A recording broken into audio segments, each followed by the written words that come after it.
A thread by Brian Cates. You all saw it.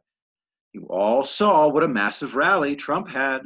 Democrats and DNC media, sorry for repeating myself, know that sad, slow Joe is never going to match that enthusiasm. All they can do is step up their hysterical gaslighting, which, believe you me, they'll do. They'll bring out a few new fake whistleblowers every week. There'll be a new tell-all book rolled out every week, and it won't matter. It won't matter.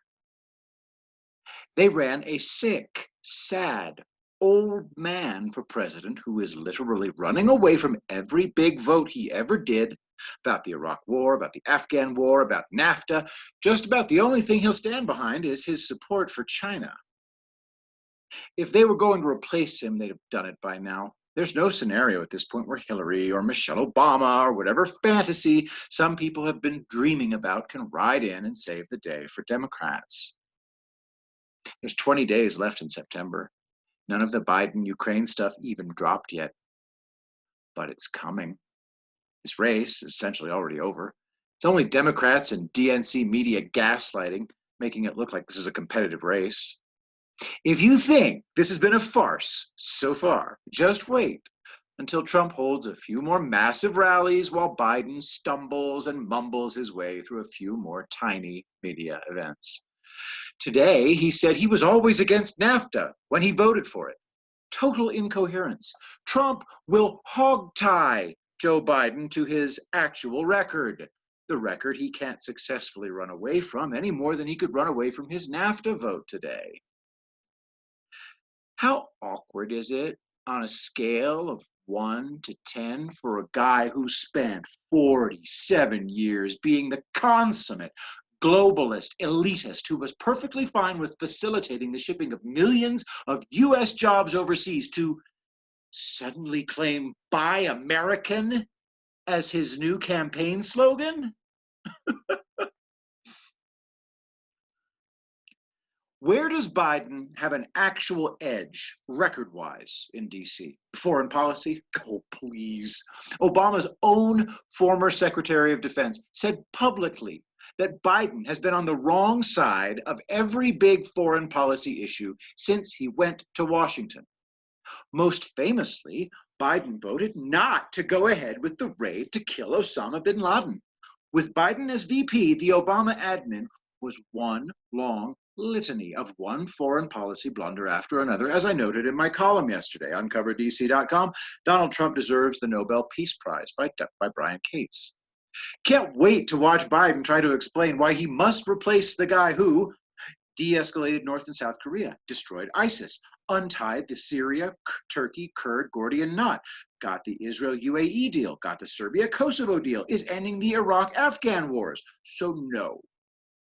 Biden can't blather about how he'd manage foreign policy better than Trump when with Biden as his wheelman, Obama messed up Syria, ignored the Green Revolution in Iran, backed the Muslim Brotherhood bloodbath in Egypt, effed up in Benghazi, then covered it up, and shipped high-powered weaponry to the cartels in Mexico in Fast and Furious, sucked up to both Cuba and Venezuelan dictators while backing down in the face of Russian aggression in Ukraine to ensure they got their worthless Iran deal as they let China rob us all blind.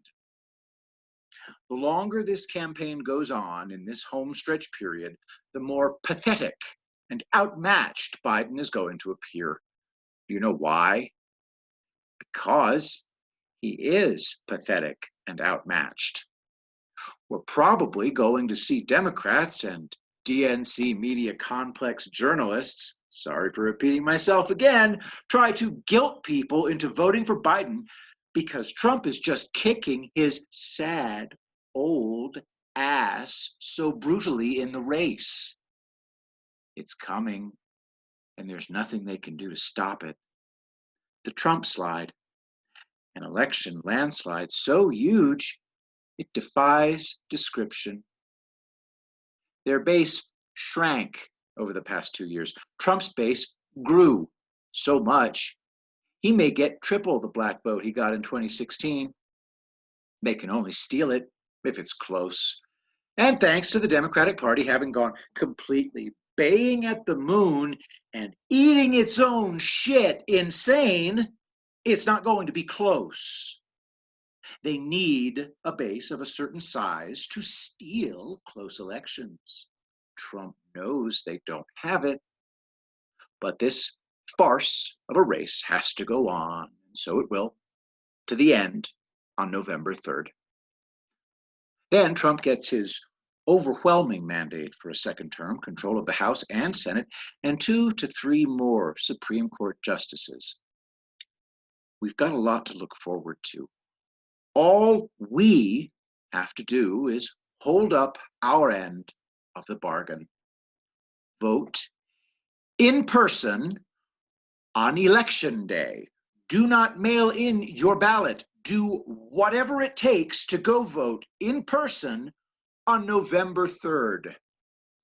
And bring a dozen friends with you.